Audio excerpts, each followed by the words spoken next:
ये कहानी है हिंदुस्तान की एक ऐसे उपमहाद्वीप की जो अपनी विविधता, संस्कृति और समृद्धि के लिए जाना जाता था।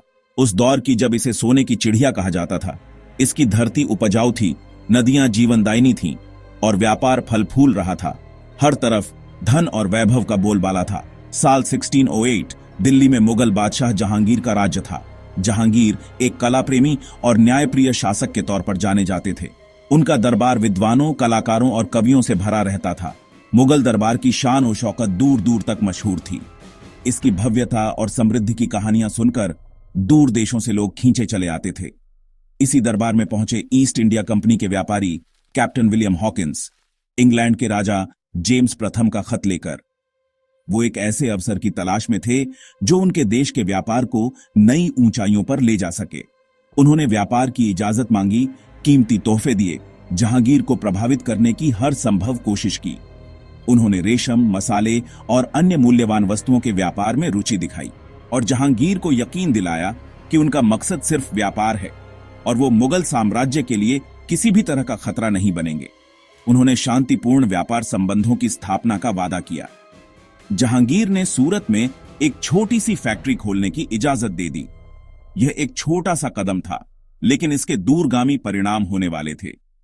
यह एक मामूली फैसला लगा। उस समय शायद किसी को भी इस बात का अंदाजा नहीं था कि यह निर्णय भारत के इतिहास को किस दिशा में ले जाएगा। लेकिन यहीं से हिंदुस्तान की किस्मत बदलने लगी।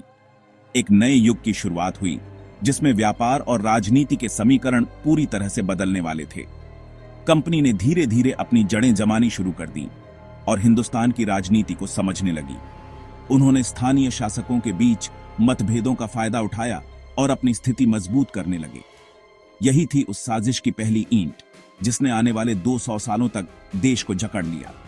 एक ऐसा दौर शुरू हुआ जिसने भारत की अर्थव्यवस्था, संस्कृति और समाज को गहराई से प्रभावित किया। सूरत, एक महत्वपूर्ण व्यापारिक केंद्र में कोठी बनाकर कंपनी ने धीरे धीरे अपने व्यापार को फैलाना शुरू किया। उन्होंने स्थानीय व्यापारियों के साथ संबंध स्थापित किए और अपने व्यापारिक नेटवर्क को मजबूत किया। लेकिन उनकी असली नजरें सिर्फ व्यापार पर नहीं थीं, बल्कि हिंदुस्तान की अपार दौलत और उपजाऊ जमीन पर थीं।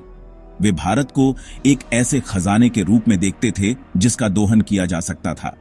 उन्होंने चतुराई से स्थानीय राजाओं और महाराजाओं के साथ रिश्ते बनाए, उन्हें अपने पक्ष में करने की कोशिश की। राजाओं को महंगे तोहफे दिए और बदले में व्यापार में छूट हासिल की, जिससे उन्हें और भी अधिक मुनाफा कमाने का अवसर मिला। ये छूट उन्हें स्थानीय व्यापारियों पर एक अनुचित लाभ प्रदान करती थी। अपनी फैक्ट्रियों और व्यापारिक ठिकानों की सुरक्षा के नाम पर उन्होंने बड़ी संख्या में सिपाही रखे, जो दिखने में तो सुरक्षा के लिए थे, लेकिन उनका असली उद्देश्य कुछ और ही था। इन सिपाहियों को आधुनिक हथियारों से लैस किया गया, जिससे वे किसी भी संभावित खतरे का सामना करने के लिए तैयार थे। ये हथियार उस समय भारत में उपलब्ध हथियारों से कहीं बेहतर थे। इस तरह धीरे धीरे कंपनी के पास अपनी एक छोटी लेकिन शक्तिशाली फौज तैयार हो गई। जब दो हिंदुस्तानी राजा आपस में किसी बात पर लड़ते तो कंपनी बड़ी चालाकी से किसी एक राजा का साथ देती और युद्ध में मदद करती और बदले में उस राजा से जमीन या व्यापार करने के विशेष अधिकार ले लेती।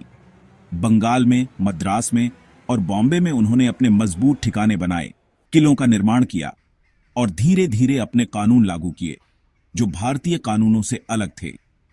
इस तरह व्यापार की आड़ में कंपनी का प्रभाव पूरे हिंदुस्तान में तेजी से फैलता गया।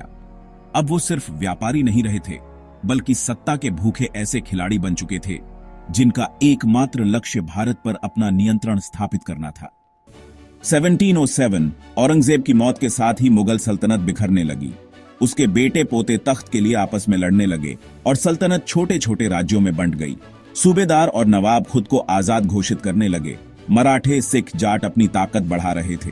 ईस्ट इंडिया कंपनी ने इस बिखराव का फायदा उठाया, फूट डालो और राज करो की नीति अपनाई। वो नवाबों को आपस में लड़वाते और दोनों पक्षों से अपनी शर्तें मनवाते। अब कंपनी सिर्फ व्यापारी नहीं, किंगमेकर बन चुकी थी। दिल्ली का तख्त अब बस नाम का रह गया था, असली ताकत कंपनी के पास थी।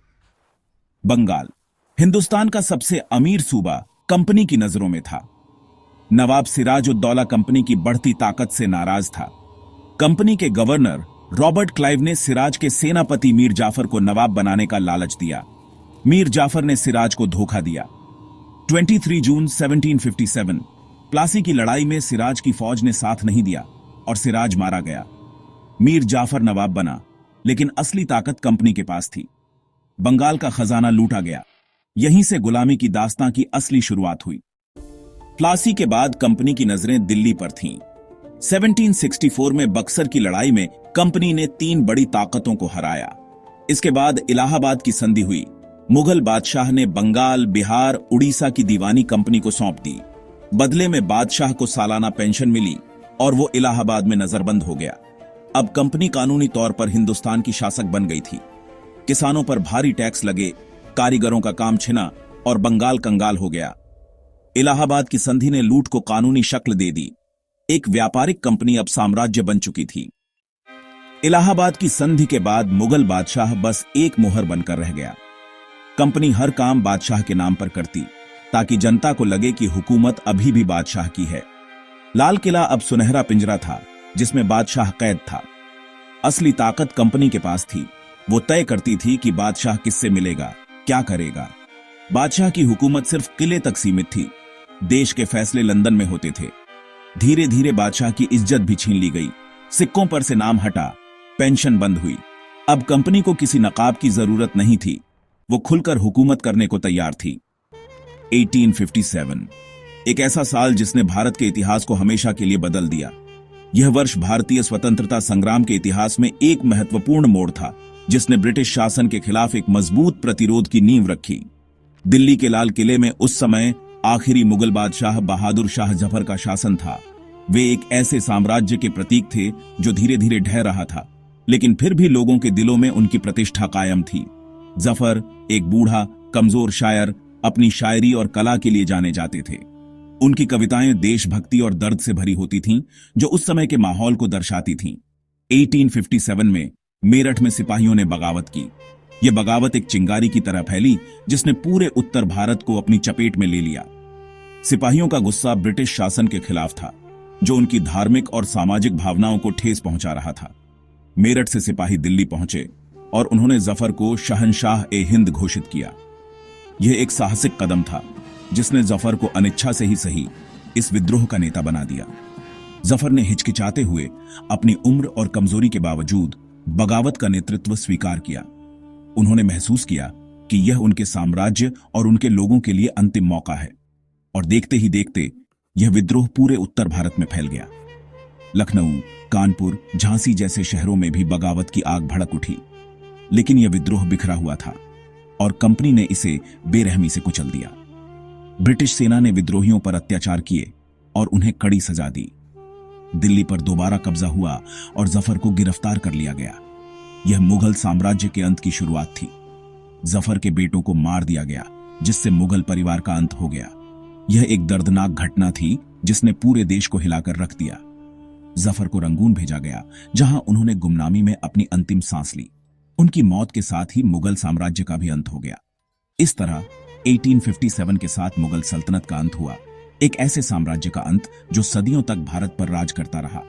अब हिंदुस्तान पर सीधे ब्रिटिश ताज का राज था और गुलामी की रात और गहरी हो गई। लेकिन 1857 की बगावत ने स्वतंत्रता की लड़ाई को एक नई दिशा दी, जो आगे चलकर भारत की आजादी का कारण बनी।